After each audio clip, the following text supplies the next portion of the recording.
Iba talaga ang nagagawa ng pag-ibig. Ika'y napapabata at napapaganda. Ako po ang inyong lingkod, Tagapanood TV. Isang mapayapa at masaganang araw po sa ating lahat.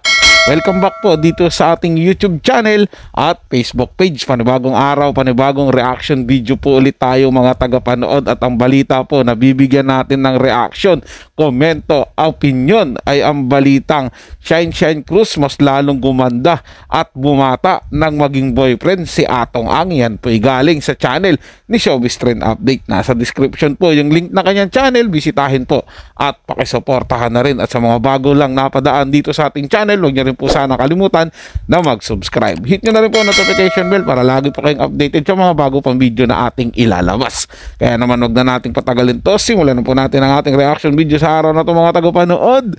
Let's do this! Welcome back sa aking channel. Actress Sunshine Cruz mas bumata at gumanda magmula ng maging boyfriend si Atong.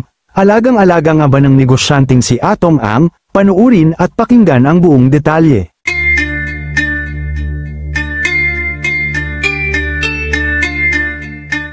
Marami nga ang nakapansin ng mga netizens sa aktres na si Sunshine Cruz dahil lalo itong gumaganda, at mas naging bata ang itsura magmula ng mapabalitang karelasyon niya na ang negosyanteng si Atong Ang.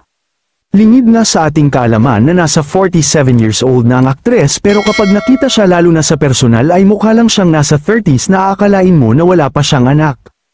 Kaya naman sinyales daw ito na masayang-masaya siya sa karelasyon niya ngayon na si Atong Ang na hindi naman niya itinatago dahil kahit nasa public place ay naghahalikan sila na tila proud na proud sa isa't isa. Nang makapanayam naman ng mga showbiz insider si Sunshine Cruz, at nang matanong ito kung kamusta na ang kanyang love life, ay sumagot lang ito na napakaliwalas ng ngiti niya, na ang ibig sabihin ay masayang-masaya siya at walang stress na nararamdaman dahil mas lalo pa siyang gumanda. Mas gusto muna sigurong gawing private ng aktres ang relationship nila ni Atong para makaiwas sa chismis at mga intriga. Parang, what you see is what you get ang gusto nilang iparamdam sa publiko. Dito mo rin talaga makikita na masaya ngayon ng aktres sa karelasyon niya ngayon na si Atong Ang. Dahil kung mababasa ang komento at reaksyon ng mga netizens ay tila botong-boto sa kanilang relasyon. Pati nga ang dating asawa ni Sunshine na si Cesar Montano ay masaya para sa kanya. Maging ang mga anak nila ay masaya rin para sa bagong pag-ibig ng kanilang ina. Ayon pa sa mga naglabasan na ulat, ay alagang-alaga daw ni Atong ang girlfriend na si Sunshine Cruz. Kaya naman kapansin-pansin talaga na mas lalong gumanda at mas naging bata ang itsura ng aktres dahil sa pag-aalaga at pagmamahal sa kanya ng negosyante. Matatandaan naman na agad inamin ni Atong ang kanilang relasyon nang kumalat sa publiko ang paghalik sa kanya ni Sunshine Cruz. Ani pa ni Atong sa isang panayam, ay wala naman siyang balak itago sa publiko ang kanilang relasyon, katunayan ay bukas naman para sa lahat. Sa ngayon ay puro positibong komento ang natatanggap ng dalawa mula sa publiko, dahil na rin sa pagiging open ng kanilang relasyon sa kanilang tagahanga, marami din ang nagsasabi na parehas silang swerte sa isa't isa, kaya naman hiling ng karamihan na sana ay sila na talaga, at huwag nang maghiwalay pa. Kayo mga ka-showbiz, anong masasabi nyo sa ating showbiz topic ngayon?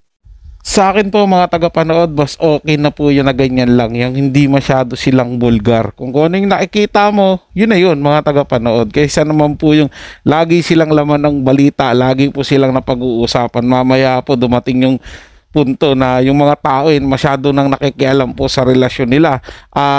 At yung iba naman na mapagsamantala na mga tao ay gagawa ng issue para lang masiraan tong dalawa na to mga tagapanood. Para sa akin, natutuwa ako na nakikita ko silang ganyan na napakabagay po talaga nilang dalawa.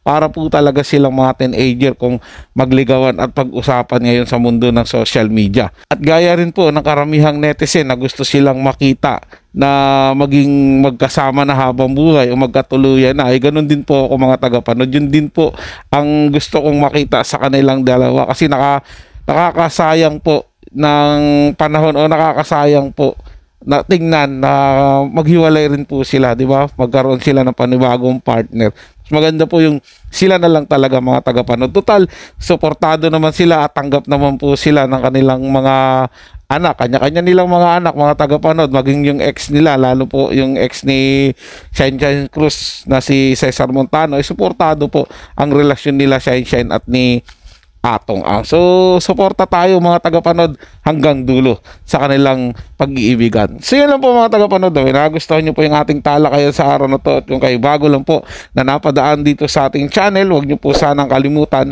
na mag-subscribe. Hit nyo na rin po ang notification bell para lagi pa kayong updated sa mga bago pang video na ating ilalabas.